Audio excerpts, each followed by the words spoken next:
how I play the game!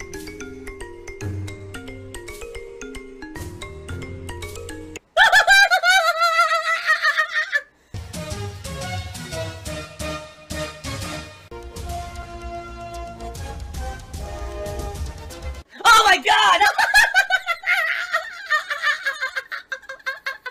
What the fuck? Holy shit! That is an epic fucking intro, dude. And I have to warn everyone. Warning. What you may see right now is going to be absolutely disgusting. Sound good? Sounds good to me. What it really is a legacy way for people who watch my videos and don't necessarily attend the streams to say, hey, I like your stuff, I'll do a monthly pledge just to help out a little bit behind the scenes. It's not a giant thing or anything like that, you know, a few $100s a month or something like that if I'm lucky, but I'm very appreciative. A lot of the people who pledge to my Patreon are my longest supporters who've been around forever and continuously watch my stuff on demand.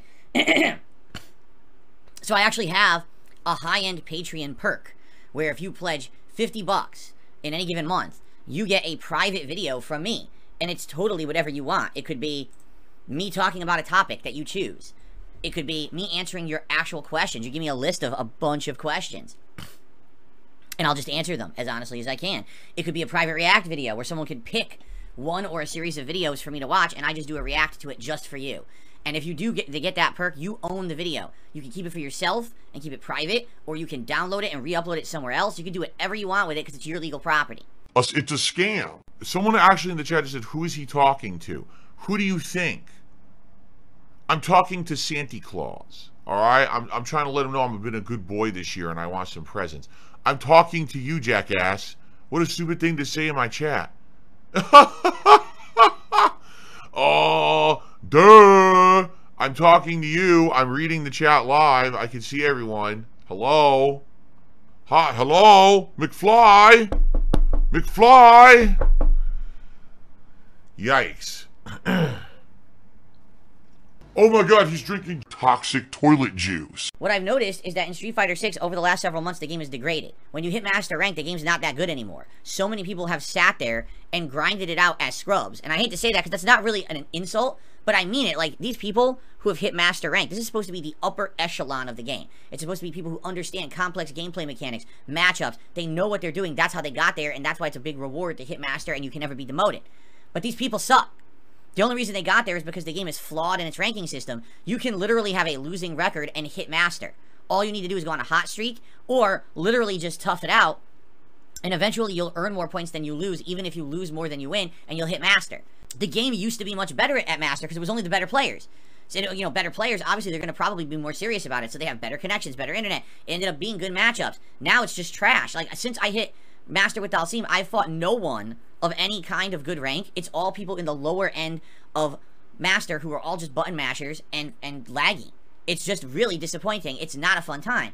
So after this happened, I came to a determination that maybe it's time to hang up the rope, or hang up the mantle of Street Fighter 6 and say, you know what, maybe we'll come back and we'll take it off the wall again later in the future, but maybe it's time to give up on it. Because if Capcom really has designed it to the point where now 6 months in, everyone's hitting Master Rank, and now that Master Rank means nothing, and it's just like wasting time playing scrubs and lag again, why did you bother grinding yourself up to Master Rank? It's just not fun. You're hoping that the reward at the end of all that work is a good experience against better players and better connections, and you get the opposite.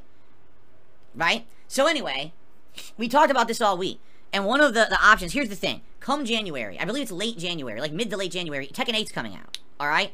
And when Tekken 8 comes out, absolutely that will take up my fighting game time for a while. But in the meantime, 1 month, last hurrah for Street Fighter 6. So twice a week I'll be playing it. Start with Dalsim, probably go to Blanca, maybe some Lily. We'll see, but kind of like the last push for Street Fighter 6. And then once Tekken 8 comes out, it definitely will kind of go on the back burner for a while. And yes, there will be fightcade. In fact, I will make you this commitment. Alright? Absolutely, I will make this commitment to the audience so those of you don't get disappointed. Alright? In 2024, once the new fighting games die down, whether that's Street Fighter 6 or Tekken 8 or both, there's really no other fighting games on the agenda. So once those games start to die down and the hype is done, we are playing Fightcade this year, and I want to make Fightcade a regular part of my schedule. Even if we do it once a week, that would be amazing. To do Fightcade retro fighting games once a week, and each week we can do something different. Third Strike, an alpha game, one of the Versus games, Super Turbo, right? We can alternate between them all. And I think that would be really awesome to have a retro fighting game night once a week as a staple part of my content. In fact, that might bring in a different kind of audience. I love retro fighting games. I miss them. I want to bring them back into my life.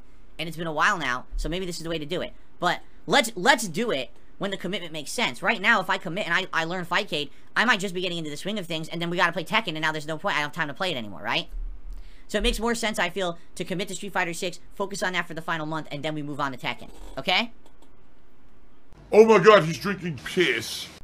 And by the way, I hope that you guys will be here for the next one, because this is it. This is really the last hurrah for full-time coverage of Street Fighter 6. I won't be playing it that much after. Once Tekken comes out, that's my focus. I'll be going back to Street Fighter 6 from time to time for DLC characters, and if they do seasonal updates that rebalance the game. But I'm not going to be playing it nearly in the capacity that I have been once all that other stuff happens, you know? So this really is the final month of Street Fighter 6 getting major coverage, and then it's going to go on the back burner, okay? So what's funny about this tip, okay, is I get a tip, and at first it seems nice. It does. But then as I read it, it's a troll message. Now, I gotta follow up to something that happened last week. It was actually 1 week ago tomorrow. I started my Baldur's Gate 3 playthrough, okay? Let's talk about this, because I think this is something that we should talk about as a community and figure out how to handle this stuff, okay? So when I started my Baldur's Gate 3 playthrough, alright, people were saying, people were being very generous, okay? And while people were being very generous, a lot of contributions were coming in.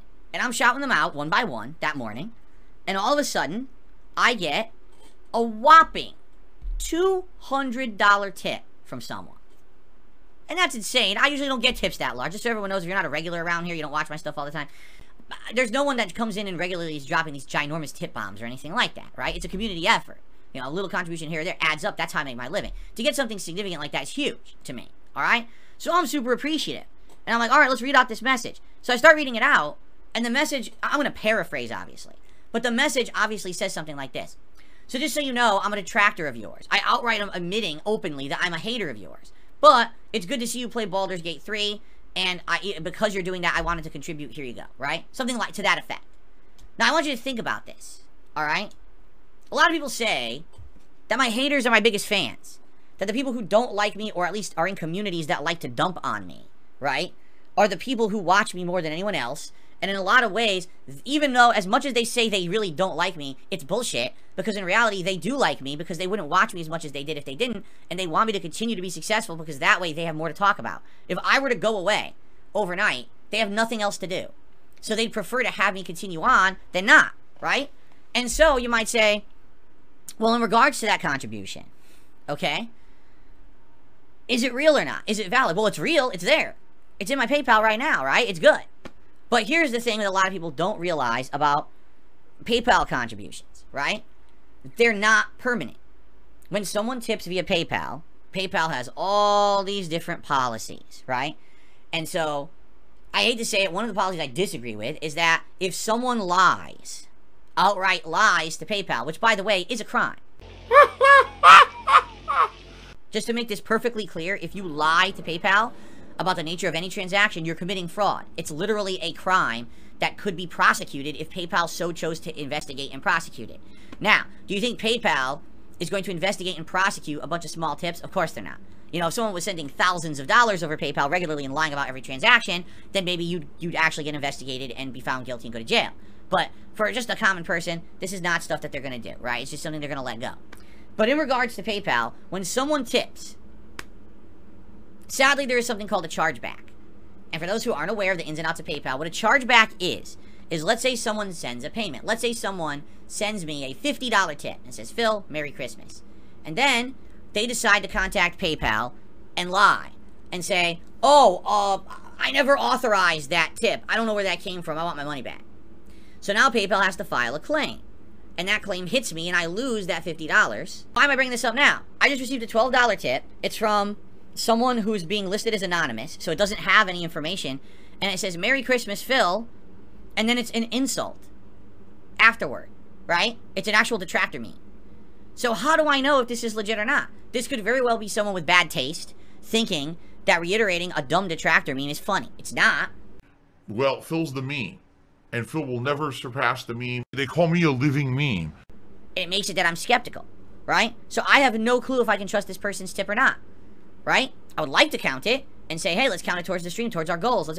But I'm not going to. I'm just not going to. And I'm gonna now lay down the rule. I'm starting today. If you're gonna contribute to my streams, don't reference detractor shit. That's the dumbest thing you could possibly do. So in this case with this tip, I'm gonna lay down the law right now. Listen, I appreciate the tip if it's legit. Thank you if it is legit, and I hope it is. But I'm not counting it on my stream because you had to say something very stupid in the tip message. Don't do that. Same thing with the $200 tip or everyone else. Just don't do that. Even if you are a detractor. If you want us to contribute, just contribute. You don't have to say the dumb thing like that, and the next thing I know don't know if I can trust you or not, right? It's messed up. So, it's that simple. You know, and again, someone says, who was it? I don't know. It's anonymous. It's not even like it's a name that I can recognize. Say, oh, I know that person. It's anonymous. There's no name included with it. It's just an anonymous tip.